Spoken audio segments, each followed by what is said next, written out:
विकास उद्योग को ही कंटिन्यू करेंगे हम लोग।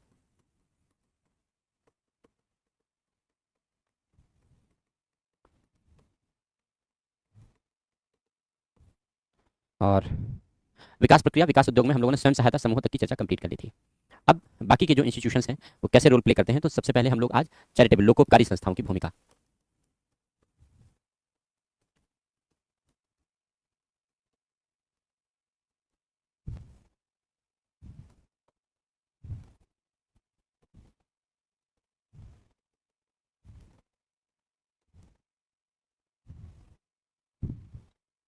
Role of charitable institutions.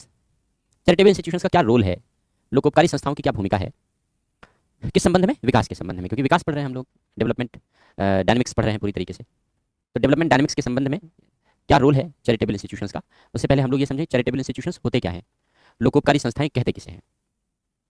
तो ऐसी संस्थाएं जो परोपकार के लिए, लोकोपकार के लिए, लोगों के उपकार के लिए बनाई गई हैं, उन संस्थाओं को लोकोपकारी संस्थाएं कहते हैं, चैरिटेबल इंस्टीट्यूशंस कहते हैं। देखो हम लोगों ने एनजीओ के बारे में पढ़ा था। एनजीओ होते हैं जो हर किसी के लिए बनते हैं, लोगों के लिए तो बनते ही हैं, लेकिन एनजीओ आजकल एक कैरियर भी है।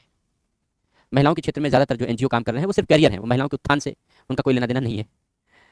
तो ज़्यादातर की मैं बात कर रहा हूँ, सबकी बात नहीं कर रहा हूँ, वरना कुछ लोग नाराज भी हो सकते हैं तो लेकिन महिलाओं के क्षेत्र में ज़्यादातर जो एनजीओ काम कर रहे हैं वो ज़्यादातर वो कैरियर बना रहे हैं अपना। तो एनजीओ आज कल कैरियर का एक टॉपिक हो गया है कि भाई आप एनजीओ बनाएंगे और एनजीओ से कमाएंगे, एनजीओ से खुद भी कमाएंगे और एनजीओ से लोगों का भला भी करेंगे, दोनों काम कर सकते हैं, लेकिन खुद भी कमाएंगे।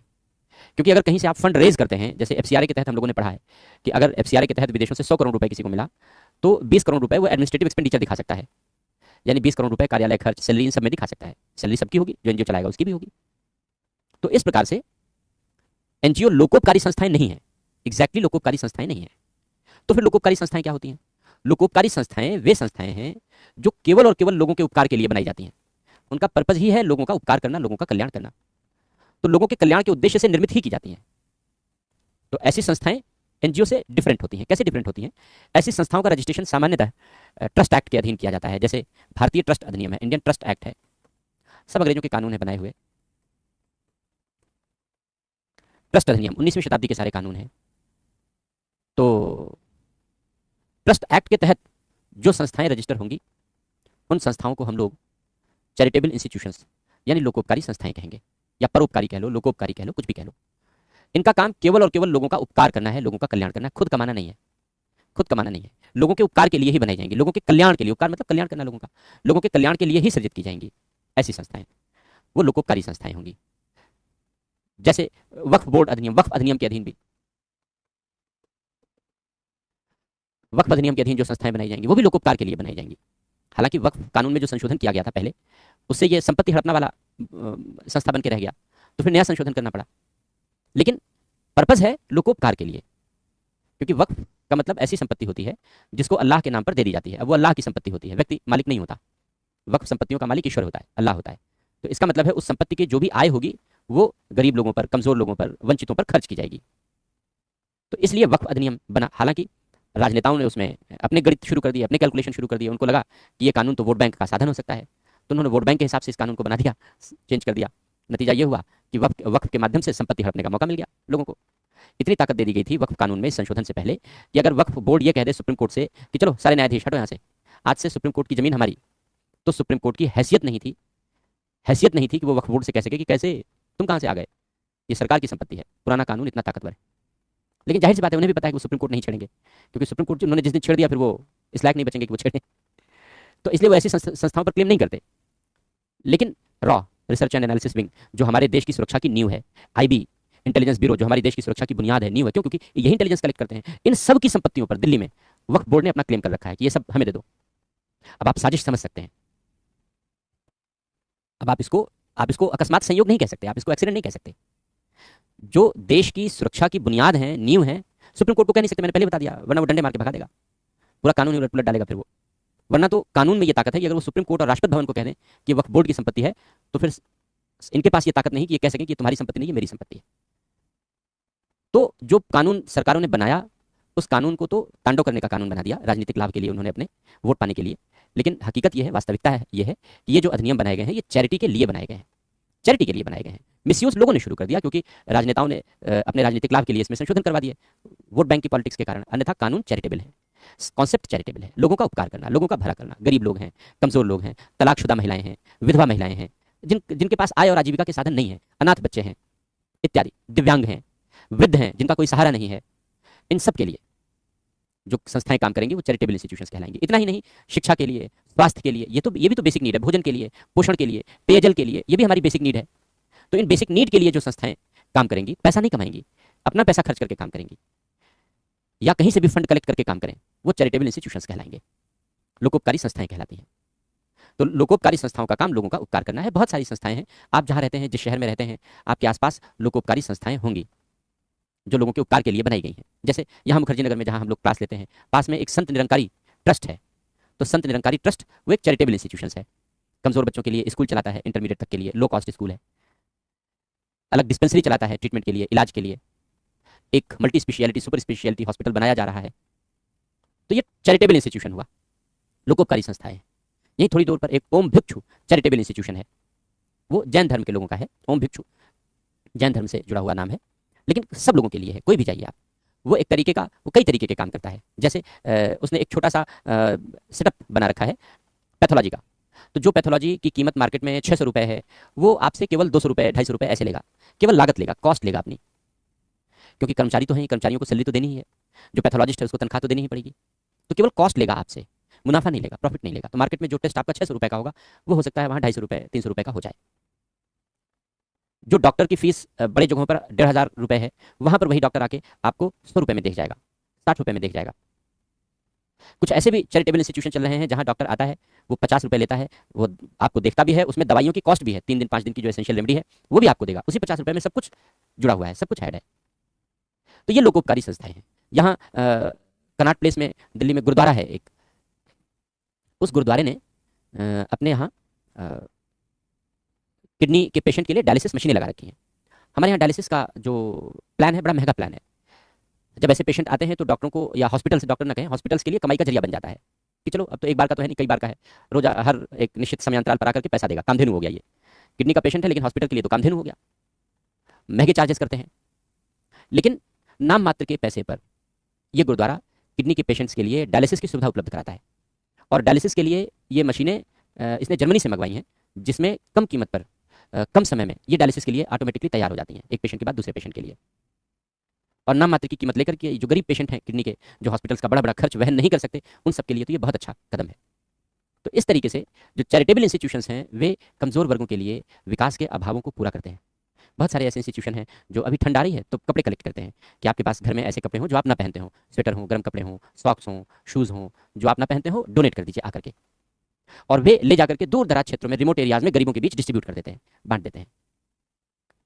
ब्लैंकेट मंगाते हैं कि भाई ब्लैंकेट आप दे दीजिए, और रिमोट एरियाज में जाकर के वो ब्लैंकेट डोनेट कर देते हैं, दान कर देते हैं, तो जिससे कि ठंड से लोगों की बचत की जा सके। क्योंकि खुद के पास इतना बड़ा फंड नहीं होता, तो इसलिए लोगों की हेल्प लेते हैं, लोगों की सहायता लेते हैं, और लोगों की सहायता से चैरिटी का काम करते हैं, परोपकार का काम करते हैं। समाज के जो वंचित वर्ग हैं, कमजोर समुदाय हैं, उनके लिए लोकोपकारी संस्थाएं एक बेहतर भूमिका निभाने में कारगर सिद्ध हुई हैं। चैलेंजेस हैं कुछ, जैसे पहली बात तो यह है कि एनजीओ और लोकोपकारी संस्थाओं में एक अंतर तो हमने ये बताया। दूसरा बड़ा अंतर यह है कि एनजीओ टैक्स के दायरे में आते हैं, उन पर टैक्स लायबिलिटी बनती है, लेकिन जो चैरिटेबल इंस्टीट्यूशंस हैं वो टैक्स लायबिलिटी उन पर नहीं बनती, टैक्स के दायरे में नहीं आते। जैसे मान लो अगर चैरिटेबल इंस्टीट्यूशन कोई बड़े इक्विपमेंट खरीदते हैं, मेडिकल इक्विपमेंट खरीदते हैं या इस तरीके की चीज़ें लेते हैं चैरिटी के पर्पज से, और चैरिटेबल इंस्टीट्यूशन के रूप में रजिस्टर्ड है, तो ऐसे चैरिटेबल इंस्टीट्यूशंस को टैक्स नहीं पे करना होगा, टैक्स रिबेट मिल जाती है, टैक्स में छूट मिल जाती है।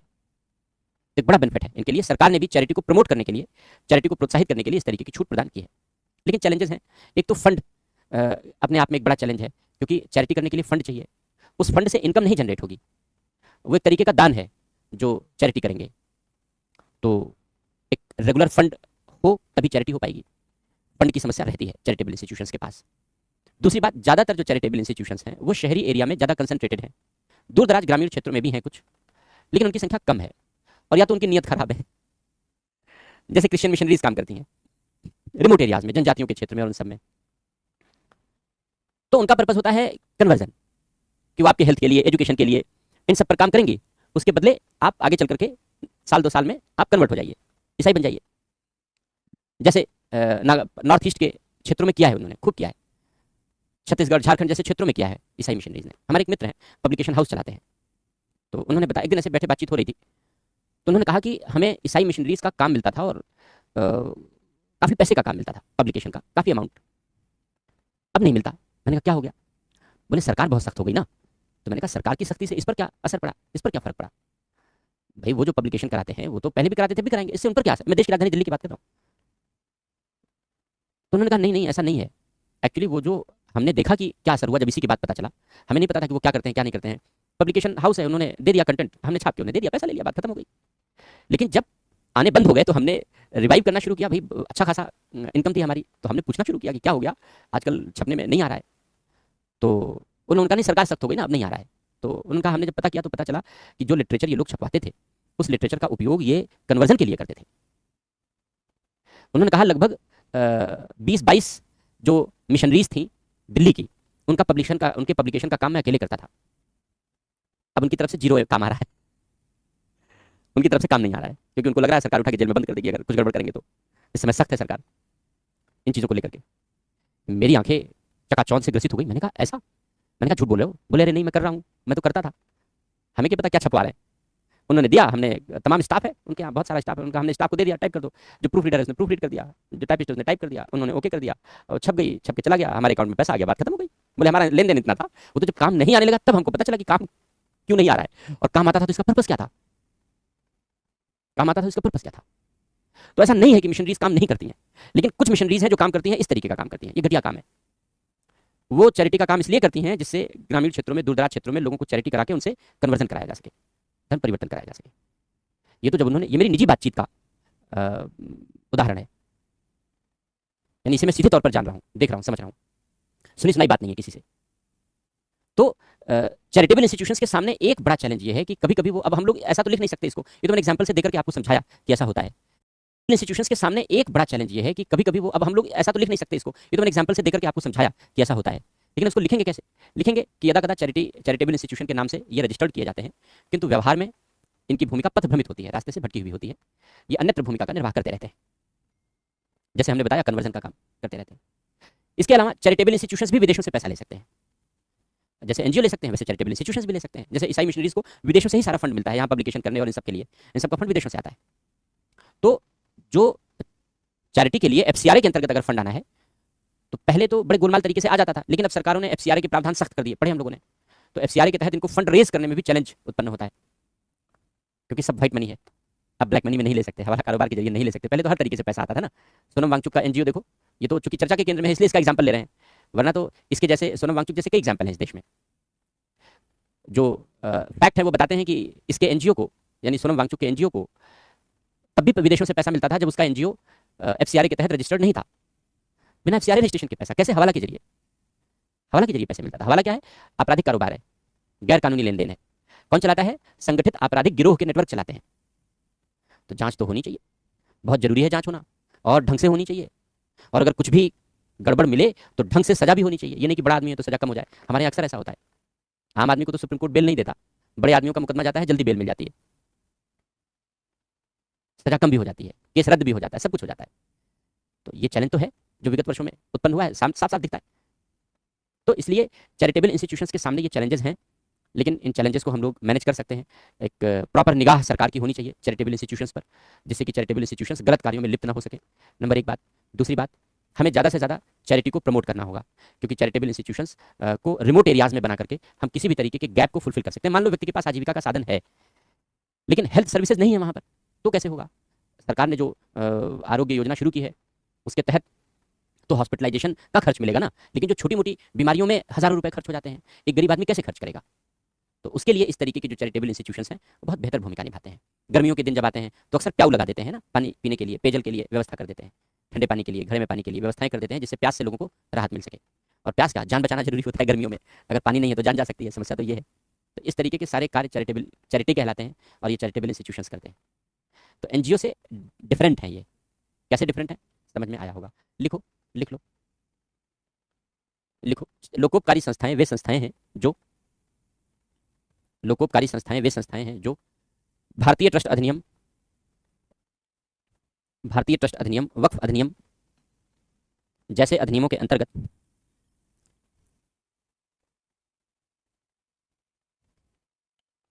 भारतीय ट्रस्ट अधिनियम, वक्फ अधिनियम जैसे अधिनियमों के अंतर्गत पंजीकृत की जाती हैं। पंजीकृत की जाती हैं ऐसी संस्थाएं परोपकार के लिए निर्मित की जाती हैं।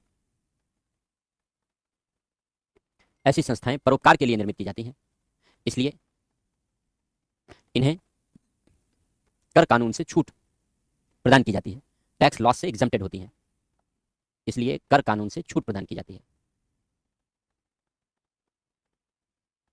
टैक्स लॉस से एग्जम्प्टेड होती हैं।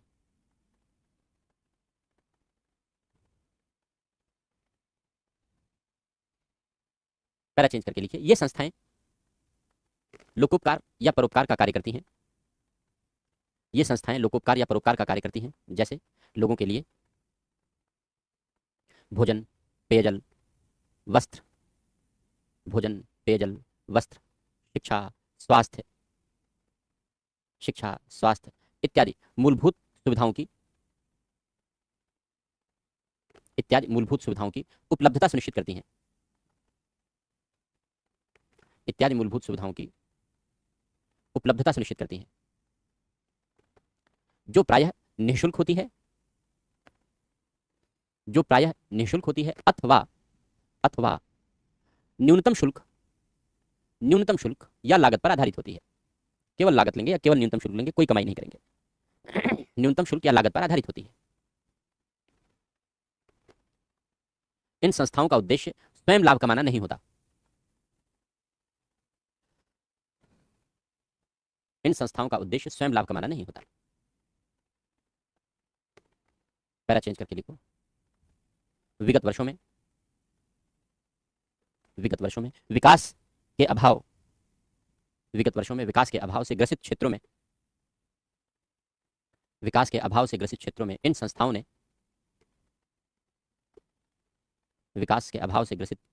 संस्थाओं ने प्रभावी योगदान दिया है, प्रभावी भूमिका निभाई है।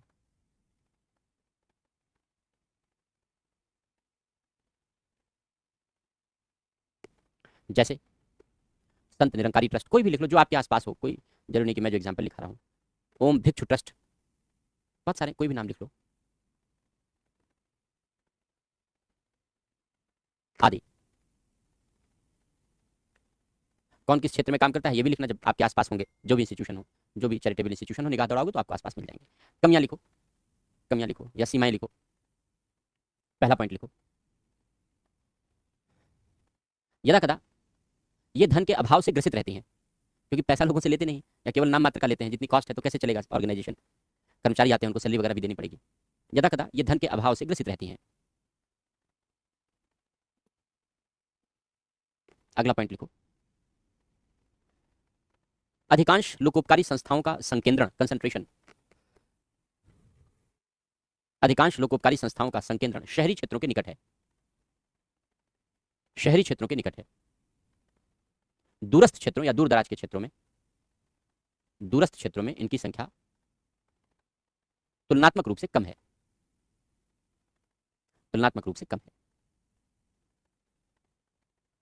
अगला पॉइंट लिखें, यदा कदा लोकोपकारी संस्थाओं पर लोकोपकार के नाम पर अपव्यवहार, मैल प्रैक्टिस के आरोप भी लगते रहे हैं। अब धर्मांतरण लिखते नहीं हैं हम लोग, उसमें सब आ जाएगा, एग्जामिनर समझ जाएगा, आप इतना लिख दोगे। अपव्यवहार, खराब व्यवहार यानी गलत व्यवहार के आरोप लगते रहे हैं, समझने के लिए इतना पर्याप्त है।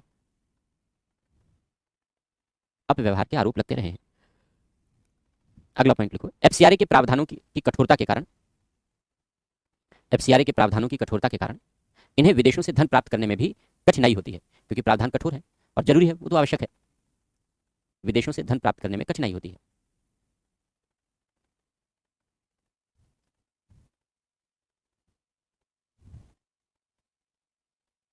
तो ये हो गए चैरिटेबल इंस्टीट्यूशन। अब उपाय वही है, निगरानी तंत्र को मजबूत बनाए रखा जाए और ज़्यादा से ज़्यादा चैरिटी को प्रोत्साहन दिया जाए लोगों को। तो जैसे कैसे प्रोत्साहन मिलता है, जैसे धर्म आधार, ज़्यादातर चैरिटी धर्म आधारित है। जैसे हमने बताया वक्फ, तो इस्लाम धर्म के आधार पर बनती है चैरिटेबल इंस्टीट्यूशन। माता वैष्णो देवी ट्रस्ट है, तो इसके नाम पर जो ट्रस्ट बना है उससे स्कूल भी चलते हैं और मेडिकल डिस्पेंसरी भी चलती है, औषधालय भी चलते हैं। तो इस तरीके से लोगों के लिए ट्रस्ट का पैसा यूज़ किया जाता है। इसी तरीके से अन्य क्षेत्रों में भी इन्हें बनाया जा सकता है, तो दूर दराज क्षेत्रों में इन्हें बनाने की जरूरत है। तो लोकोपकारी संस्थाएं हो गई। अब डोनर्स,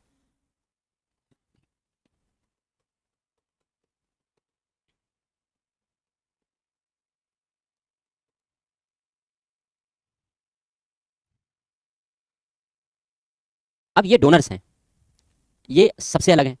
ये कौन होते हैं? डोनर्स कौन होते हैं? डोनर्स वो होते हैं जो धन दान कर देते हैं। धन, केवल पैसा देने वाले, या पैसे से कोई सहायता दे दें। कोई बड़ी मशीन की जरूरत है किसी को, तो उसके पास पैसा नहीं है और मशीन जरूरी है, तो उन्होंने सोचा कि भाई पैसा दे दें, तो उसने कहा नहीं मशीन ही दे दो, तो मशीन दे दिया खरीद करके, वो डोनेट कर दिया। ज्यादातर फंड, यानी बिना फंड के तो मशीन आएगी नहीं, तो बेसिकली फंड डोनेट करने वाले जो लोग होते हैं वो डोनर्स कहलाते हैं। अब डोनेट करना है, डोनेट करने का मतलब है इससे खुद कोई बेनिफिट नहीं लेना है, इससे खुद का कोई लाभ नहीं है, और वो पैसा वापसी भी नहीं लेना है, उधार नहीं दे रहे, डोनेट कर दे रहे हैं, दान कर दे रहे हैं, वापसी भी नहीं लेना है। एक एक साल में भारत में ऐसे लगभग 20-22 हज़ार करोड़ रुपए आते हैं विदेशों से जो आने वाला फंड है, सालाना लगभग 20-22 हज़ार करोड़ रुपए का होता है, क्योंकि एफसीआरए के तहत आता है पैसा। तो एफसीआरए के तहत किसके बैंक अकाउंट में कितना ट्रांसफर हुआ वो जानकारी सरकार के पास रहती है, मिल जाती है। तो जो एक ऑन एन एवरेज है विदेशों से डोनर्स के जरिए आने वाला पैसा, वो 20-22 हज़ार करोड़ रुपए के आसपास है। अच्छा खासा पैसा है, क्योंकि यही डोनर्स एनजीओ को भी पैसा देते हैं, यही डोनर चैरिटेबल इंस्टीट्यूशंस को भी पैसा देते हैं, और भी लोगों की मदद कर सकते हैं एसएचजी वगैरह की जिनको जरूरत हो। करते क्यों है फिर? भाई पैसा दान कर दिया, 20-22 हज़ार करोड़ रुपए सालाना लोग डोनेट कर देते हैं। सब मिला करके ऐसे ऐसे ऑर्गेनाइजेशन है, डोनर्स हैं जो एक एक साल में 1.5-1.5 हज़ार करोड़ रुपए डोनेट कर देते हैं अपनी मर्जी से। 1,000 करोड़ रुपए, 700 करोड़ रुपए डोनेट कर दे रहे हैं। ऐसा क्यों कर रहे हैं? मर्जी है, आत्मसंतुष्टि है, भाई पैसा बहुत कमा लिया, अब उस कमाए हुए पैसे का क्या करें? नई कंपनी लगाना नहीं, मकान गाड़ी सब जो मैक्सिमम बड़े से बड़े महंगे से महंगे हो सकते हैं सब ऑलरेडी मौजूद हैं, हर महीने चाहे तो बदलते रहें, कोई समस्या नहीं है, पैसा इतना है, तो पैसों का करें क्या?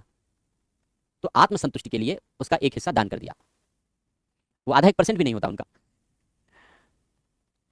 लेकिन हमारे यहाँ जो भारतीय संस्कृति है वहाँ दान का बड़ा महत्व है, इसीलिए जो पर्व आयोजन होते हैं भारतीय परंपरा में, अमावस्या हो गई, पूर्णिमा हो गई, और भी स्नान वगैरह के पर्व होते हैं, त्यौहार हो गए, उनमें दान का बड़ा इंपॉर्टेंस बताया गया है, महत्व बताया गया है, जिससे लोगों को दान के लिए प्रेरित किया जा सके।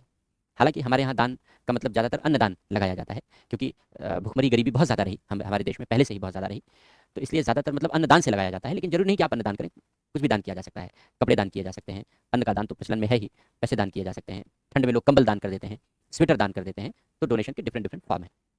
लेकिन यहाँ जिन डोनर्स के बारे में हम पढ़ रहे हैं वो फंड देने वाले डोनर्स हैं, तो वो एक तरीके से कहो कल्याण के लिए या आत्मसंतुष्टि के लिए फंड डोनेट कर देते हैं, बड़ी मात्रा में डोनेट करते हैं। अंतर्राष्ट्रीय स्तर पर बहुत सारे डोनर्स हैं, जैसे bill and Melinda Gates foundation है,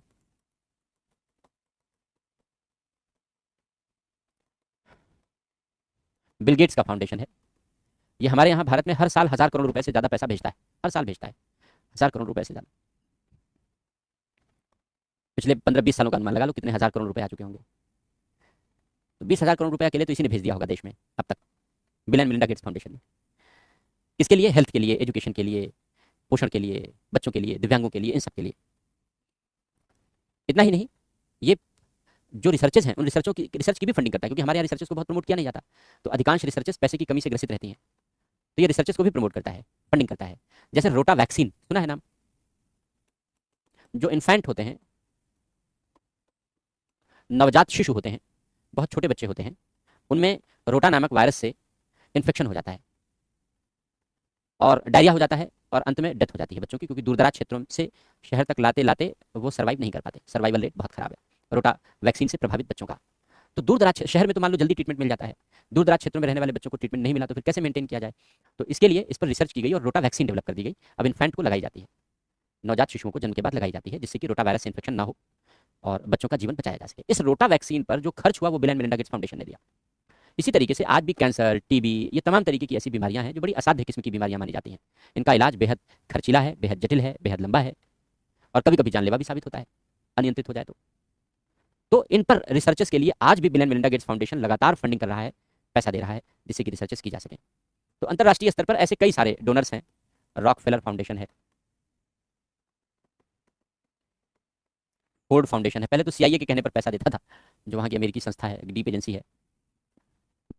तो इस तरीके से इंटरनेशनल, इसी तरीके से अगर भारत में देखें तो टाटा का नाम तो आप लोग जानते हैं, सोशल के कार्यों में, वेलफेयर के कार्यों में, डोनेशन के कार्यों में सबसे आगे रहने वाला क्षेत्र है हमारे यहाँ का टाटा ट्रस्ट। हालांकि अब अन्य ट्रस्ट भी हैं जो इस तरीके से काम करते हैं, जैसे एमएस स्वामीनाथन फंड है,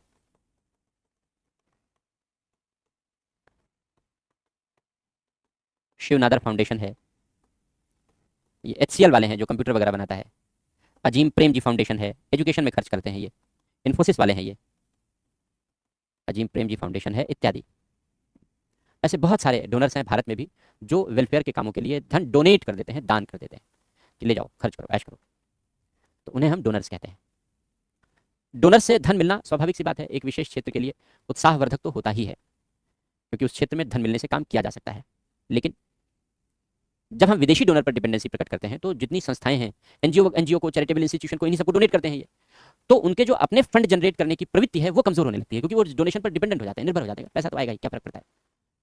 जबकि इन संस्थाओं को अपने आय के सृजन के लिए कुछ ना कुछ सोचते रहना चाहिए, कदम बढ़ाते रहना चाहिए। तो डोनेशन का एक निगेटिव इंपैक्ट ये पड़ता है इन संस्थाओं पर, और आगे चलकर अगर किसी वजह से डोनेशन रुक गया कुछ समय के लिए या धीमा हो गया, तो फिर उनका कार्य भी इंपैक्टेड हो जाता है, क्योंकि खुद मनी जनरेट करने के बारे में सोचते नहीं है। ऐसे समझो जैसे राज्य, जिन राज्यों का इंडस्ट्रियलाइजेशन नहीं हुआ, वे केवल और केवल भारत सरकार की सहायता पर डिपेंडेंट है।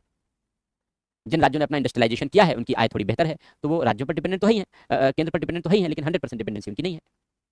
तो इस तरीके से डोनर्स भी इसी तरीके से वर्क करते हैं, काम करते हैं। दूसरी बात, डोनर्स में आत्मनिर्भरता का भाव कम हो जाता है, फिर विदेशी निर्भरता के प्रति अधिक झुकाव वाले हो जाते हैं, और उनका ध्यान फिर बढ़ जाता है। उन डोनर्स के कारण जो भारत में काम करने वाली संस्थाएं हैं, वो उनके ध्यान को डेविएट कर देती हैं, क्योंकि विदेशों से धन इतनी आसानी से तो मिलेगा नहीं, लिंक ढूंढना पड़ेगा, मेहनत करनी पड़ेगी, बातचीत करनी पड़ेगी। विदेशों से भी दिए जाने वाले फंड के पीछे बहुत सारे फैक्टर जिम्मेदार होते हैं, इतनी आसानी से फंड नहीं मिलता। उन्हें भी लगता है कि अगर हम चाहें तो हम भारत में इसके जरिए अपने पाँव पसार सकते हैं या अपनी पैठ बना सकते हैं, जो कुछ भी, तो उसके पीछे भी बड़े कैलकुलेशन होते हैं। तो ये भी हमारे लिए खतरनाक है, जो हमारे यहाँ के इंस्टीट्यूशन है उनके लिए खतरनाक है। इसलिए डोनर्स पर बढ़ती हुई निर्भरता जो हमारे एनजीओज हैं, लोकोपकारी संस्थाएं हैं, उनके लिए अच्छी नहीं है। डोनर्स पैसा दें, ये अच्छी बात है, एड ऑन है, लेकिन इन्हें अपनी आय के सृजित करने के सृजनात्मक अवसर खुद कलेक्ट करने चाहिए, खुद ढूंढने चाहिए, खुद खोजने चाहिए। तो लिखो, दानकर्ता लिखो, लिखो, दानकर्ता वे संस्थाएं हैं, दानकर्ता वे संस्थाएं हैं जो विकास कल्याण आदि कार्यों के लिए, जो विकास कल्याण आदि कार्यों के लिए धन दान कर देती हैं, डोनेट कर देती हैं, धन डोनेट कर देती हैं, दान कर देती हैं। राष्ट्रीय अंतर्राष्ट्रीय स्तर पर,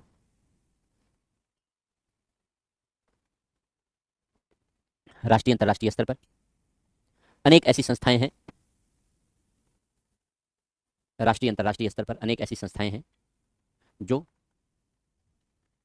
विकास और कल्याण जैसे कार्यों के लिए, विकास कल्याण और शोध जैसे कार्यों के लिए, विकास कल्याण और शोध जैसे कार्यों के लिए समय समय पर धनराशि उपलब्ध कराती रही हैं, समय समय पर धनराशि उपलब्ध कराती रही हैं। जैसे अंतर्राष्ट्रीय स्तर पर bill and Melinda Gates foundation, Rockefeller foundation, Ford foundation इत्यादि, बहुत सारे हैं। एग्जाम्पल में आप कुछ भी लिख सकते हो, जो आपको पता हो आप भी लिख सकते हो। उसी में लिखो bill and Melinda Gates foundation, bill and Melinda Gates foundation Bharat में पोषण, शिक्षा, स्वास्थ्य जैसे क्षेत्रों के लिए, शिक्षा, स्वास्थ्य, पोषण जैसी गतिविधियों के लिए प्रायः प्रतिवर्ष धनराशियां दान करता है, डोनेट करता है।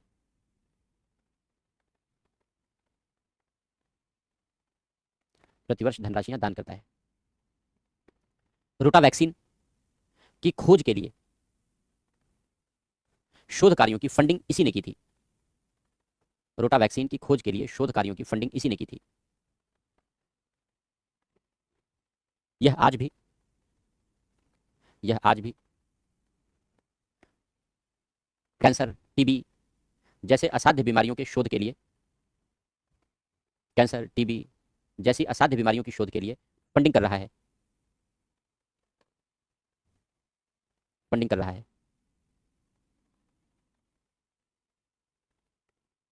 पैरा चेंज करके लिखो। इसी प्रकार भारत में अनेक ट्रस्ट पोषण, शिक्षा, स्वास्थ्य इत्यादि क्षेत्रों में, पोषण, शिक्षा, स्वास्थ्य इत्यादि क्षेत्रों में कार्य करते रहे हैं, इत्यादि क्षेत्रों में कार्य करते रहे हैं। जैसे Tata trust, M S Swaminathan fund, Azim Premji foundation, लिख लो ये सब एग्जाम्पल इत्यादि।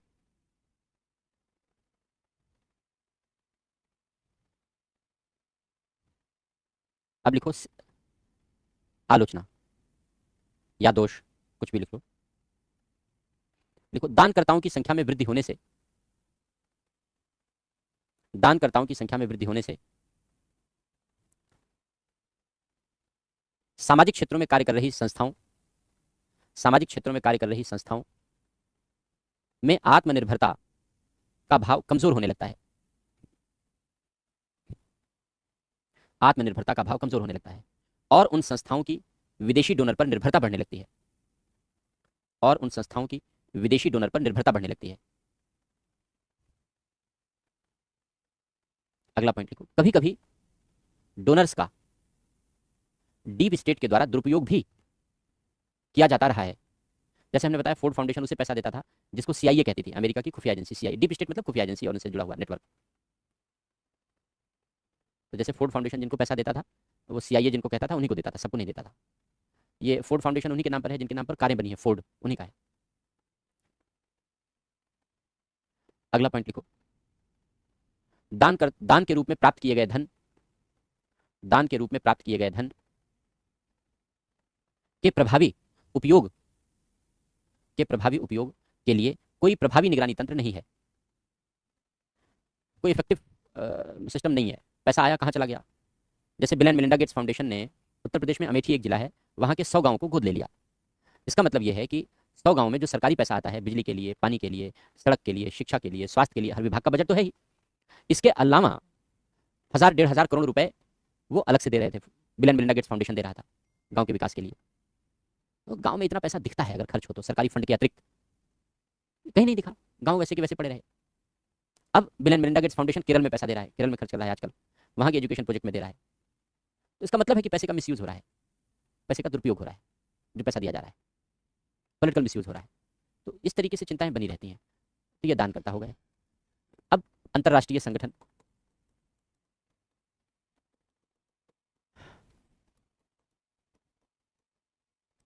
सिलेबस में नहीं लिखा है लेकिन हम लोग पढ़ते हैं, लोकनीति में भी पढ़ा है हम लोगों ने। तो अंतर्राष्ट्रीय संगठन भी विकास कार्यों में अपनी भूमिका निभाते हैं। 3 तरीका है भूमिका निभाने का। पहला तो फंड देना, जैसे वर्ल्ड बैंक है, दीर्घकालीन ऋण देता है। हमारे यहाँ जो बड़े बड़े बांध बने हैं, जो हेल्थ सर्विस का इंफ्रास्ट्रक्चर आधुनिक बनाया गया है, इन सब के लिए पैसा वहीं से मिला है, वर्ल्ड बैंक से मिला है। पूर्वोत्तर क्षेत्र में जो वर्तमान समय में डेवलपमेंट चल रहा है, 9.5% की जीडीपी है पूर्वोत्तर के राज्यों की, कुछ राज्यों की 11% तक है, जबकि पूरे देश की जीडीपी लगभग 6.5% है। भारत की इकॉनमी डेड नहीं है।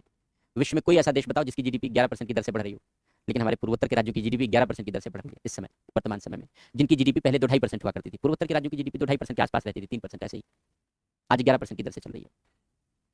विश्व में कहीं ऐसा एग्जाम्पल नहीं है। तो भारत की इकॉनमी डेड नहीं है। लेकिन ट्रंप को लगता है, और ट्रंप को लगता था, हमारे यहाँ कुछ नेताओं को भी लगता है, उनको आंकड़े पर ध्यान नहीं है।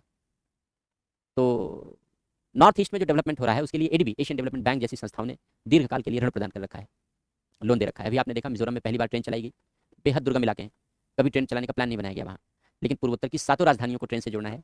और अब भारत से रेलवे लाइन म्यांमार तक बिछाई जा रही है, यानी भारत और म्यांमार ट्रेन से जुड़ेंगे अब मिजोरम के रास्ते। कितनी बड़ी बात है ये और कितनी अच्छी बात है। तो इंटरनेट फंड कहाँ से आएगा, सवाल ये है। विदेशों से आता है। एशियन डेवलपमेंट बैंक है, न्यू डेवलपमेंट बैंक है जिसको ब्रिक्स बैंक भी कहते हैं, वर्ल्ड बैंक है, ये सब डेवलपमेंट के प्रोजेक्ट के लिए फंड देते हैं, उधार देते हैं, ऋण देते हैं दीर्घकालीन। तो एक तो अंतर्राष्ट्रीय संस्थाओं की भूमिका ये है। दूसरी भूमिका नीति निर्माण के लिए सलाह देना है, हम लोगों ने पढ़ा था। जैसे एसडीजी है, सस्टेनेबल डेवलपमेंट गोल है, कि भाई कैसे भूख गरीबी ये सब हटाना है, मिटाना है। विशेषज्ञ परामर्श देते हैं, जैसे हेल्थ सेक्टर है, परमाणु ऊर्जा का उपयोग है, पर्यावरण संरक्षण है, ये सब स्पेशलाइज्ड एरियाज हैं, स्पेशल रिकमेंडेशन चाहिए। कोविड-19 डब्ल्यूएचओ याद होगा, हम सब लोग डब्ल्यूएचओ पर डिपेंडेंट थे, कहता था मास्क लगा लो, सब मास्क पहनने लगे, कहता था सैनिटाइजर यूज करो, सब सैनिटाइजर यूज करने लगे। अब नहीं करते ना, अब तो होगा भी नहीं घर में, हो सकता है आप लोग, अब नहीं करते। पहले बिना सैनिटाइजर के घर में प्रवेश नहीं करते थे, अगर गलती से बाहर चले भी गए तो 2 गज दूरी, मास्क है जरूरी, तो हर आदमी से 2 फीट दूर से ही मिला करते थे। हाथ मिलाना बंद कर दिया लोगों ने, दूर से प्रणाम नमस्कार। कहाँ से ये प्रोटोकॉल आए? कोविड के जितने प्रोटोकॉल बने, किसी को नहीं पता था कोविड के बारे में, तो डब्ल्यूएचओ ने जो नॉर्म्स डिक्लेयर किए, सबने उसी को फॉलो किया। अमेरिका हो और चाहे भारत हो, गरीब से गरीब देश, सोमालिया जैसे देश और अमीर से अमीर देश, सबने डब्ल्यूएचओ को फॉलो किया। तो विशेषज्ञ रोल प्ले करते हैं, मार्गदर्शन देते हैं अंतर्राष्ट्रीय संगठन। कभी कभी इन पर भी भेदभाव के आरोप लगते हैं। जैसे वर्ल्ड बैंक के बारे में कहा जाता है कि भाई शक्तिशाली देशों को, विकसित देशों को कम नियमों में छूट देकर या उदार शर्तों पर ऋण देता है, विकासशील देशों को कठोर शर्तों पर ऋण देता है। स्वाभाविक सी बात है, ऐसा होता है। क्यों होता है? शुरू में हम लोगों ने गवर्नेंस में पढ़ लिया, गुड गवर्नेंस की बात है। तो लिखो अंतर्राष्ट्रीय संगठनों की भूमिका, पहला पॉइंट लिखो, विभिन्न देशों की विकास परियोजनाओं के लिए विभिन्न देशों की विकास परियोजनाओं के लिए दीर्घकालीन ऋण उपलब्ध कराना, फंडिंग करना या दीर्घकालीन ऋण उपलब्ध कराना। जैसे दीर्घकालीन ऋण उपलब्ध कराना, जैसे बड़े बांध, बिजली परियोजनाएं, आदि के निर्माण के लिए world bank, Asian development bank ADB, new development bank NDB के द्वारा धन दिया जाना इत्यादि के द्वारा धन दिया जाना। दूसरा पॉइंट लिखो, सेकंड पॉइंट लिखो।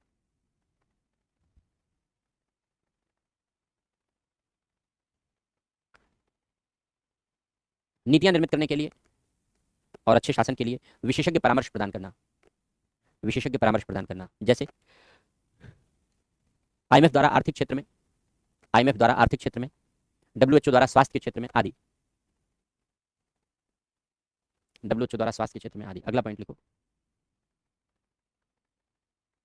किसी भी देश को नीतियों के निर्माण के लिए सामान्य मार्गदर्शन करना, किसी भी देश को नीतियों के निर्माण के लिए सामान्य मार्गदर्शन करना, जैसे एसडीजी सस्टेनेबल डेवलपमेंट गोल पहले भी लिख चुके हैं एग्जाम्पल के रूप में। अब क्या बाधाएं हैं भारत में विकास में, तो विकास में बाधाएं या चुनौतियां लिख लो, वही सारी बाधाएं हैं जो हम लोग अब तक पढ़ते आ रहे हैं। पारदर्शिता जवाबदेही में भी पढ़ा, शासन में भी पढ़ा, हर जगह पढ़ा, लिखना है कंपाइल करके। पहला लिखो भ्रष्टाचार, दूसरा लिखो अधिकारियों और राजनेताओं का अपराधियों के साथ भ्रष्ट गठजोड़, अधिकारियों और राजनेताओं का अपराधियों के साथ भ्रष्ट गठजोड़। नेक्स्ट लिखो, नेक्स्ट पॉइंट लिखो ब्रिटिशकालीन कानून एवं कार्य संस्कृति के लक्षण, ब्रिटिशकालीन कानून एवं कार्य संस्कृति के लक्षण। अगला लिखो विशेषकर ग्रामीण क्षेत्रों में आधारभूत संरचनाओं का अभाव, विशेषकर ग्रामीण क्षेत्रों में आधारभूत संरचनाओं का अभाव। अगला पॉइंट लिखो लोगों में साक्षरता और जागरूकता का अभाव, लोगों में साक्षरता और जागरूकता का अभाव, कमा विशेषकर ग्रामीण क्षेत्रों में एवं महिलाओं में अधिक है, वहां पर विशेषकर ग्रामीण क्षेत्रों में और महिलाओं में। अगला पॉइंट लिखो प्रभावी प्रशासनिक और राजनीतिक सुधारों का अभाव, प्रशासनिक और राजनीतिक सुधारों का अभाव। अगला पारदर्शिता एवं जवाबदेही का अभाव, पारदर्शिता एवं जवाबदेही का अभाव। अगला शासन एवं प्रशासन के कार्यों में, शासन एवं प्रशासन के कार्यों में लोगों की प्रभावी भागीदारी का अभाव, प्रभावी भागीदारी का अभाव। अब उपाय लिखना है तो उपाय लिख सकते हो, इसको एक एक पॉइंट उपाय में लिख डालो। भ्रष्टाचार और अपराधीकरण के प्रति जीरो टॉलरेंस की नीति अपनाई जाए, उपाय हम लोगों ने सारे पहले भी लिखे, लिख लो चलो। भ्रष्टाचार और अपराधीकरण के प्रति जीरो टॉलरेंस की नीति लागू की जाए, कठोर प्रशासनिक और राजनीतिक सुधार किए जाए, कठोर प्रशासनिक और राजनीतिक सुधार किए जाए। अगला लिखो पारदर्शिता एवं जवाबदेही में वृद्धि हो, पारदर्शिता एवं जवाबदेही में वृद्धि हो। अगला पॉइंट इंफ्रास्ट्रक्चर, विशेषकर डिजिटल इंफ्रास्ट्रक्चर, इंफ्रास्ट्रक्चर विशेषकर डिजिटल इंफ्रास्ट्रक्चर को मजबूत बनाया जाए और ग्रामीण क्षेत्रों में, और ग्रामीण क्षेत्रों में मजबूती पर अधिक ध्यान दिया जाए, और ग्रामीण क्षेत्रों में मजबूती पर अधिक ध्यान दिया जाए। अगला पॉइंट लोगों को साक्षर बनाया जाए और जागरूक बनाया जाए, लोगों को साक्षर बनाया जाए, जागरूक बनाया जाए और शासन और प्रशासन कार्यों में प्रभावी भागीदारी सुनिश्चित की जाए, शासन और प्रशासन कार्यों में प्रभावी भागीदारी सुनिश्चित की जाए।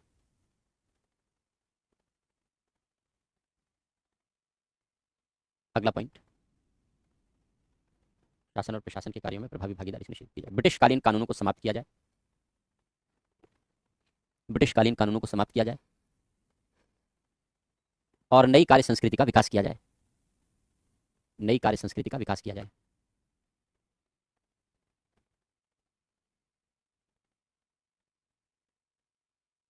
तो ये हो गया विकास कार्यों में। एक पॉइंट और लिख लो विकास कार्यों के लिए पर्याप्त वित्तीय संसाधन एकत्र किए जाएं। समस्याओं में एक पॉइंट और जोड़ लो वित्तीय संसाधन की सीमाएं, वित्तीय संसाधन की सीमाएं, एक पॉइंट और जोड़ लो वित्तीय संसाधन की सीमाएं, समस्याओं में जोड़ लो, बाधाओं में जोड़ लो और इस यहाँ पर लिख लो पर्याप्त वित्तीय संसाधन एकत्र किए जाए। ये जरूरी क्योंकि अगर हमारे पास पैसा होता तो हम एक साथ इन्वेस्ट करते, पैसा कम है इसलिए धीरे धीरे इन्वेस्ट करते हैं। और कठोर प्रशासनिक और राजनीतिक सुधार किए जाए, लिख लिया होगा नौकरशाही के दोष जिससे दूर हो, ब्यूरोपैथोलॉजी कहते हैं नौकरशाही के दोषों को, उनको दूर किया जाए। अगला पॉइंट लिखो, शासन और प्रशासन में नैतिकता का समावेश हो, नैतिक लोगों को प्रवेश दिया जाए।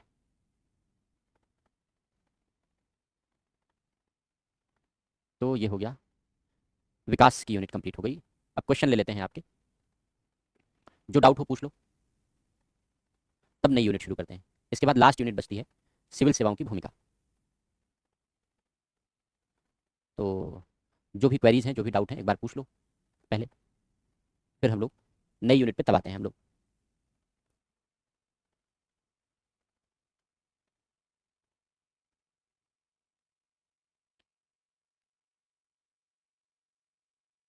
क्वेश्चन चैट नहीं आ रहा है, हैंग कर गया क्या?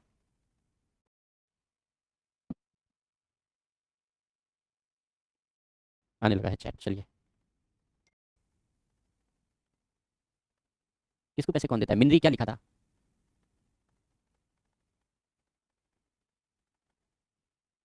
फिर से पूछो, किसको कौन? अच्छा मिशनरी, अरे ऐसी इंग्लिश इंग्लिश मत लिखा करो, हिंदी में लिख दिया करो। मिशनरी को पैसे विदेशों से मिलते हैं, फॉरेन फंडिंग होती है। इंस्टीट्यूशन को ब्लैक ब्लैक लिस्ट, अरे रिवीजन का तरीका बहुत पहले बता चुके हैं, शुरू की क्लास देखो। अब क्लास खत्म होने जा रही है, अभी भी रिवीजन पूछ रहे हो। जितना पढ़ाया डेली पढ़ो, जैसे आज जो पढ़ा दिया उसको पढ़ लो, इसके बाद कल फिर पढ़ो। नहीं कल पढ़ पा रहे हो तो परसों तक जरूर पढ़ लो, नहीं पढ़ोगे तो सब गायब हो जाएगा। परसों पढ़ने के बाद फिर 3 दिन के अंतर पे फिर पढ़ो, तो 4-5 रिवीजन ऐसे कर डालो, तो चीज़ें याद हो जाएंगी। तो ऐसे ही रिवीजन की साइकिल बना लो। पीएसआईआर ऑप्शन में सेल्फ स्टडी करने के लिए बुक्स ओपी गौबा की बुक है, पॉलिटिकल थ्योरी की, थिंकर की ले सकते हो।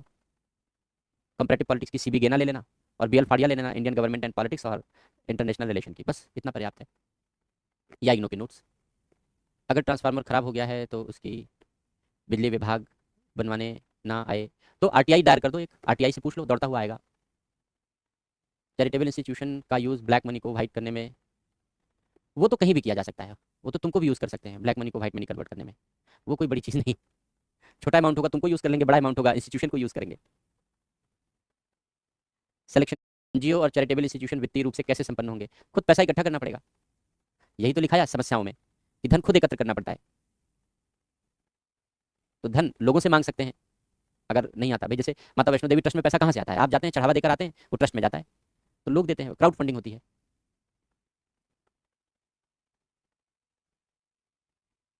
जजेस के खिलाफ भी कर सकते हैं कहीं शिकायत, होता कुछ नहीं लेकिन शिकायत तो कर ही सकते हैं।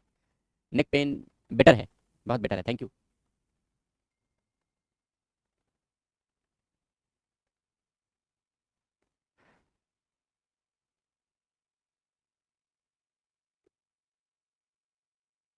सब ओके, ठीक है।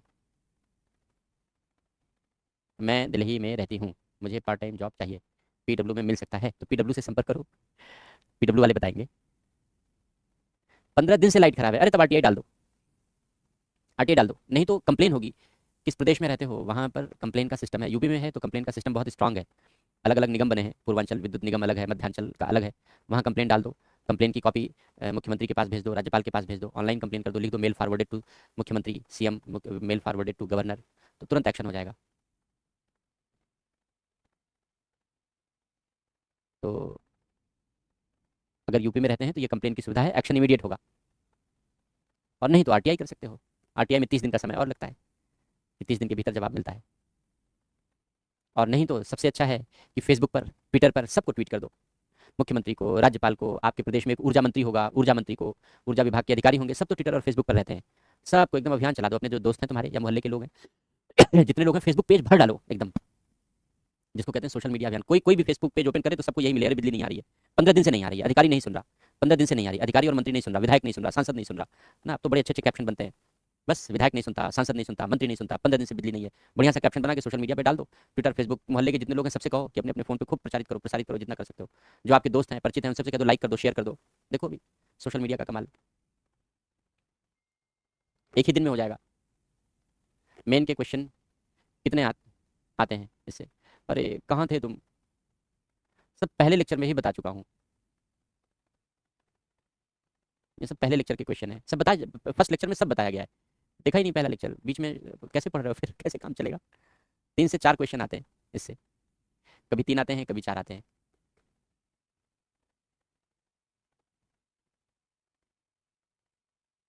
डेंगू हो गया था, ओहो वेरी बैड। खाने पीने का ध्यान रखो, डेंगू शरीर तोड़ देता है। बहुत गंदा वायरस है, बहुत ही गंदा मच्छर है डेंगू वाला। तो अ, खाने पीने का ध्यान रखो, लिक्विड खूब लो, नारियल पानी पियो, नींबू पानी पियो, जो भी इस तरीके से, क्योंकि तभी शरीर में ताकत आएगी। इलेक्ट्रोलाइट्स खूब जाने चाहिए बॉडी में। डेंगू कमजोर कर देता है, इलेक्ट्रोलाइट्स को कम कर देता है, कमजोर कर देता है। तो मेहनत करो इन सब चीज़ों पर, खाने पीने पर। ओहो हर्पीस जॉस्टर वेरी बैड, ध्यान रखो तुम भी। वायरस अटैक हैं सारे। 26 में अटेम्प्ट है, करंट अफेयर्स नहीं हो रहा। करंट अफेयर्स कोई बड़ी चीज़ थोड़ी है, देश यही करंट अफेयर्स है। आपके घर पे आपके नोट सफिशिएंट है। अरे भाई, सब पहला लेक्चर पूरा देखो तुम, पूरा पहला लेक्चर देखो, सब पहले लेक्चर में बता दिया है। नोट्स पर पहले फोकस करो। कल क्लास कितने बजे होगी? क्लास का समय यही 5 बजे रहेगा।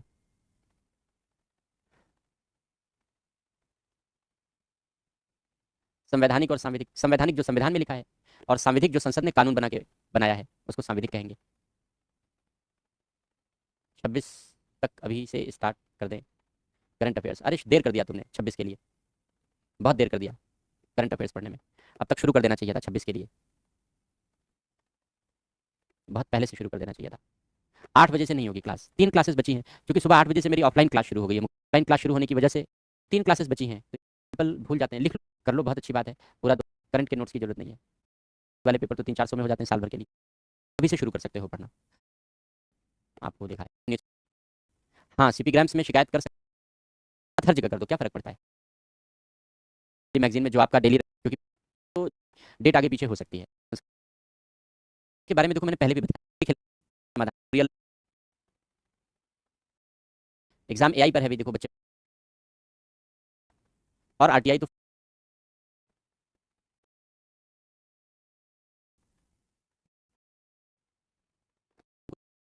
तो आगे पीछे होते ही रहते हैं। अगर आप क्वेश्चन नहीं होता कि लेक्चर्स कितने होता है, हार्डली फरवरी, तो 1 महीने तो छुट्टी हो गई, फरवरी तक खत्म हो जाता है। ठीक है, कोई बात नहीं, ये भी बहुत अच्छी बात है। शुरू करोगे, डिटेल में चर्चा की है, मिलेगा। रूल ऑफ लॉ है हमारे यहाँ, हम मानवता के आधार पर किसी को नहीं छोड़ सकते ना। किसी अपराधी को मानवता के आधार पर कैसे छोड़ेंगे? कोई अगर अपराध करेगा कानून के तहत, तो वो अपराधी माना जाएगा, और अपराध किया है या नहीं किया है साबित करना होगा कि उन्होंने कानून का उल्लंघन किया है, और उल्लंघन किया है तो पनिशमेंट मिलेगा, नहीं किया है तो कोई बात नहीं। सोनम वांगचुक की डिमांड ठीक है, रास्ता गलत है। देखो मैं ऐसी डिमांड को भी बहुत तवज्जो नहीं देता, बहुत महत्व नहीं देता, क्योंकि देश इतना बड़ा है। उत्तर प्रदेश 24 करोड़ की पॉपुलेशन का प्रदेश है। अगर हम इनकी मांग को जायज ठहराएं, तो ऐसे तो किसी भी देश का कोई भी हिस्सा अपने लिए 5वीं अनुसूची, कोई 6ठी अनुसूची, कोई यूनियन टेरिटरी, कोई सेपरेट स्टेट की डिमांड करने लगेगा, तो ये कहां जाके रुकेगा? इसका तो कोई अंत ही नहीं है। भाई इतना बड़ा देश, 25 करोड़ की पॉपुलेशन अकेले उत्तर प्रदेश की, ऐसे ही हर राज्यों की।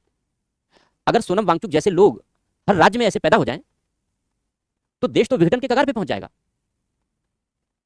देश तो विखंडन के कगार पे पहुंच जाएगा, टूटने के कगार पे पहुंच जाएगा। इतनी मेहनत की आजादी पाने के लिए, इतनी मेहनत से सबको समेटा, सबको सजोया, और ऐसे छोटे छोटे मुद्दों पर टूट फूट लेकर के शुरू हो जाएगी, तो फिर ये तो फिर चिंता वाली बात है। मैं सोनम वांगचुक की डिमांड से सहमत नहीं हूँ, बिल्कुल भी सहमत नहीं हूँ। इसलिए सहमत नहीं हूँ क्योंकि वो देश को तोड़ने की साजिश करता है वो व्यक्ति। इसलिए कर रहा है क्योंकि बड़े लोकतांत्रिक, देखो दो तरीका है, एक सैद्धांतिक तरीका है सोचने का। सैद्धांतिक तरीका यह है कि भाई उसमें गलत क्या है, लोकतांत्रिक अधिकार, संविधान ने तुम्हें अधिकार दिया है, जाके अपने घर में आग लगा दो। तो आजादी का प्रयोग इसलिए थोड़ी करते हैं कि अपने ही घर में आग लगा दो। सोनम वांगचुक ने क्या किया? अपने ही घर में तो आग लगाई। ये देश अपना घर है, लद्दाख तो उसका कमरा है एक, उसका भी घर है। क्या किया उसने? तो आजादी का ये मतलब थोड़ी होता है कि अपना घर जला डालो। आजादी की अपनी एक सीमा भी है, एक लिमिटेशन भी है। ये तो आजादी का मिसयूज है। बहुत सारे टीचर तारीफ करते होंगे, उनकी अपनी सोच है। मेरी सोच सबसे पहले इस देश की यूनिटी और इंटीग्रिटी है, इस देश की एकता और अखंडता है। इस देश की एकता और अखंडता को मैं सबसे पहले सपोर्ट करता हूं। जो एक्टिविटीज, जो गतिविधियां, चाहे वो सोनम वांगचुक करे, चाहे वो इस देश का प्रधानमंत्री करे, चाहे इस देश का राष्ट्रपति करे, चाहे इस देश का मुख्य न्यायाधीश करे, जो गतिविधियां इस देश को तोड़ने का काम करेंगे, मैं उसका सपोर्ट नहीं करूंगा। बहुत सीधी सी बात है। बहुत मेहनत से आजादी मिली है। सोनम वांगचुक के परिवार का खून बहा है क्या? नहीं बहा है इस देश को आजादी दिलाने में, नहीं बहा है। नहीं पता है उसे आजादी की कीमत, नहीं पता है उसे शहादत की कीमत। सरदार भगत सिंह के परिवार से पूछो जाकर के, चंद्रशेखर आजाद के परिवार से पूछो जाकर के, उन्हें पता है कुर्बानी की कीमत। शहादत दी है उन्होंने देश के लिए, उनके परिवार के लोगों ने। उन्हें पता है इस देश की आजादी की कीमत। ये सब नए नए आरटीआई एक्टिविस्ट, लोकतांत्रिक कार्यकर्ता और ये सब विदेशों से पढ़े हुए, विदेशी पैसों पर पले हुए लोग, नए नए अभिव्यक्ति की आज़ादी का गान गाने वाले लोग पैदा हुए हैं। इन लोगों को ये नहीं पता है कि इस देश की आज़ादी और इस देश की एकता और अखंडता किस कीमत पर हमने हासिल की है। तरह तरह से तोड़ने की साजिश करते रहते हैं ये लोग। इसलिए ऐसे सारे लोगों के प्रति मेरा रवैया बहुत सख्त है, बेहद सख्त है। लॉ एंड ऑर्डर को लेकर के मैं बिल्कुल भी टॉलरेट नहीं करता, बिल्कुल भी टॉलरेट नहीं करता। कोई भी हो, मेरी नज़र में स्ट्रिक्ट से स्ट्रिक्ट पनिशमेंट मिलना चाहिए, उसमें कोई भी लापरवाही नहीं होनी चाहिए, क्योंकि देश की एकता और अखंडता से बढ़कर कुछ भी नहीं है। जब देश जीवित रहेगा, देश सुरक्षित रहेगा, तभी लोकतंत्र और तभी वाक और अभिव्यक्ति की आज़ादी भुना पाओगे। नहीं तो था तो अंग्रेजों का गुलाम, था तो मुगलों का तानाशाही शासन। कितनी आज़ादी थी, कितनी आज़ादी थी किसके पास? कोई सुरक्षित नहीं था। घर से बाहर निकलोगे, वापस सुरक्षित पहुंचोगे, कोई गारंटी नहीं थी। पुलिस उठा ले जाती थी तो लगता है जीवन भर कभी वापस ही नहीं आएंगे। एनसीईआरटी में पढ़ो, एग्जाम्पल एनसीईआरटी में दिया गया है। तो देश की सुरक्षा और देश की स्वतंत्रता सर्वोपरि है, उसके साथ कोई तांडव नहीं, उसके साथ कोई भी खेल नहीं चलेगा, कोई भी गेम नहीं चलेगा। लोगों की, अब चूंकि डेमोक्रेसी है इसलिए हर व्यक्ति को सोचने का अधिकार है। मेरी सोच ये है, मेरे लिए देश की एकता और अखंडता पहले है, उनके लिए विदेशी पैसा पहले होगा, क्योंकि विदेशों से पैसा मिलता था। सोनम वांगचुक को बिना एफसीआरए रजिस्ट्रेशन के विदेशों से पैसा मिलता था, हवाला कारोबार के जरिए मिलता था। हवाला कारोबार कौन चलाता है? संगठित आपराधिक गिरोह, दाऊद का गिरोह और भी ऐसे जो संगठित अपराधी उनके गिरोह चलाते हैं हवाला कारोबार, उससे पैसा मिलता था उसको, सोनम वांगचुक को। ये तो ऑन रिकॉर्ड है, ऑफिशियल रिकॉर्ड है, ये तो सरकारी दस्तावेजों में लिखा हुआ है। आप सपोर्ट कर सकते हैं ऐसे व्यक्ति का, मैं नहीं कर सकता। मेरे अपने तर्क हैं, मेरे अपने तर्क हैं। अगर तुम हवाला के जरिए विदेश से पैसा लेकर आ रहे हो, क्यों लेकर आ रहे हो भाई? हमारे देश का इतना अच्छा कानून है, एफसीआरए कानून है, विदेशों से पैसा पाना है कोई समस्या नहीं है। एफसीआरए कानून में रजिस्ट्रेशन कराओ और बैंक अकाउंट में पैसा लेकर आओ, बड़ी सीधी सी बात है। तुम एफसीआरए रजिस्ट्रेशन नहीं करा रहे हो, बैंक में पैसा लेकर नहीं आ रहे हो, हवाला के जरिए कैश लेकर आ रहे हो, क्यों? क्या जरूरत है? इसका मतलब कि दाल में काला है, इसका मतलब दाल में काला है। और अगर दाल में काला नहीं है तो हवाला के जरिए पैसे लेने की क्या जरूरत है? तो विदेशों से बिना एफसीआरए रजिस्ट्रेशन के पैसे लेने की क्या जरूरत है? ये तो क्राइम है। बहुत सीधा सा सवाल है, बहुत सीधा सा सवाल है मेरा उन सब लोगों से जो वांगचुक के बड़े समर्थन में खड़े हैं। बहुत सीधा सा सवाल है मेरा कि अगर बहुत अच्छे इंसान हैं, बहुत अच्छे आदमी हैं, तो देश के संविधान और देश का कानून का सम्मान क्यों नहीं? क्यों नहीं? कानून का उल्लंघन क्यों? एफसीआरए के बजाय गैर कानूनी तरीके से पैसे क्यों? बाकी विदेश यात्रा, पाकिस्तान की यात्रा जाने दो, मैं उस पर सवाल ही नहीं उठा रहा हूं, लेकिन सीधी सी बात है, ये इन बातों का जवाब तो चाहिए ना हमें, क्योंकि हमारे देश में विदेशों से पैसा आ रहा है तो कानून के अंतर्गत आना चाहिए। गैर कानूनी तरीके से आए हुए पैसे को हम कैसे सपोर्ट कर सकते हैं? आप भी सोचकर देखो, अगर आपका पड़ोसी ऐसे ही गैर कानूनी तरीके से पैसा लेकर आए तो आपको अच्छा लगेगा, बुरा लगेगा?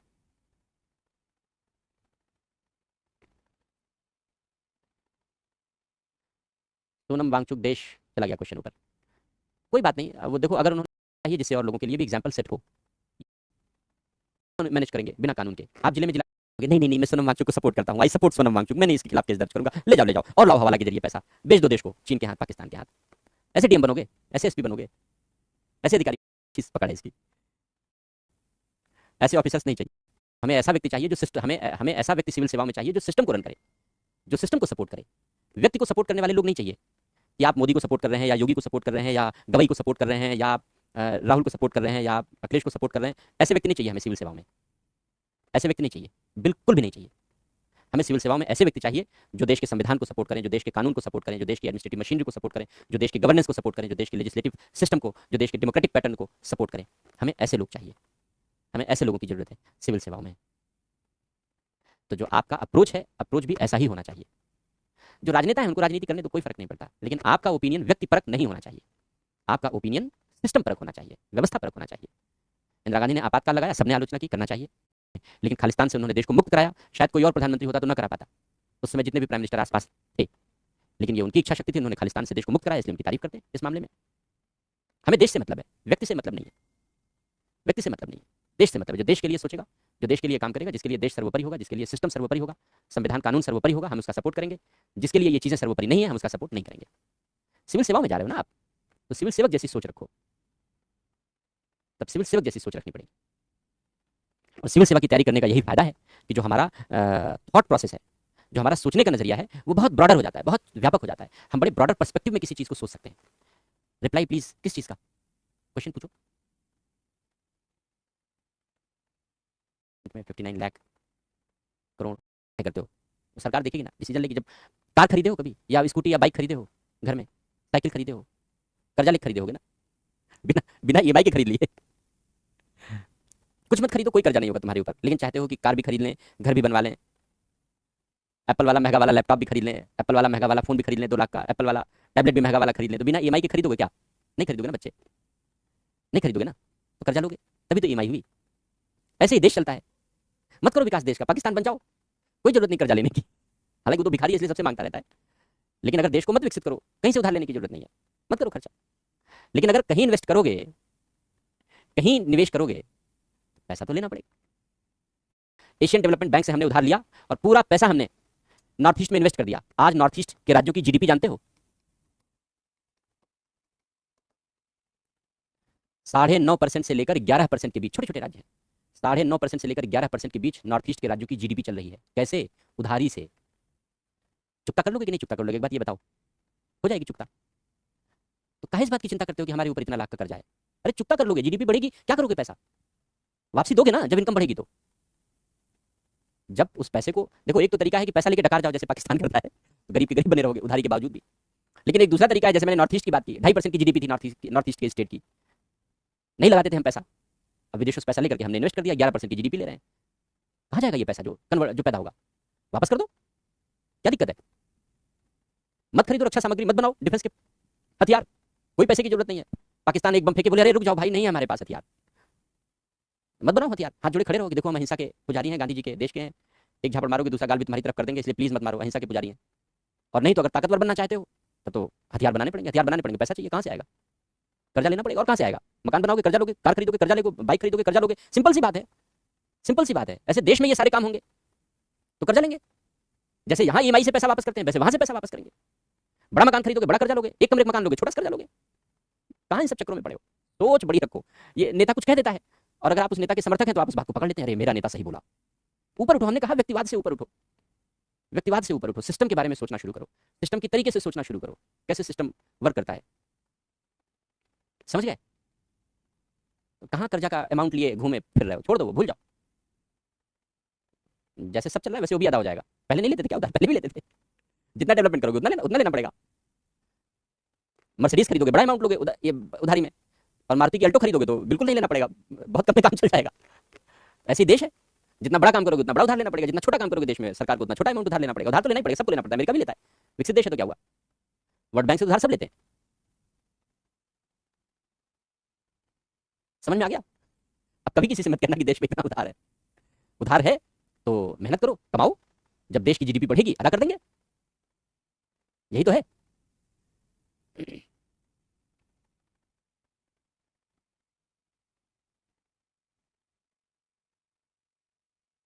ठीक है, इन सब बातों की चिंता मत करो, बस मेहनत करो और ये प्रयास करो कि कैसे देश के विकास में योगदान दे सकते हो। जब देश के विकास में योगदान दोगे तो तुम्हारा भी विकास होगा। वोट चोरी भी होती है, कब नहीं होती थी। अब मैं अगर बड़े बड़े लोगों का नाम ले लूँ तो उसको पॉलिटिकल मत समझना, लेकिन अब तुमने कहा है तो मैं उसका एग्जाम्पल दे रहा हूँ। सोनिया गांधी ने पहली बार वोट तब दिया था जब उनको इस देश की नागरिकता नहीं मिली थी,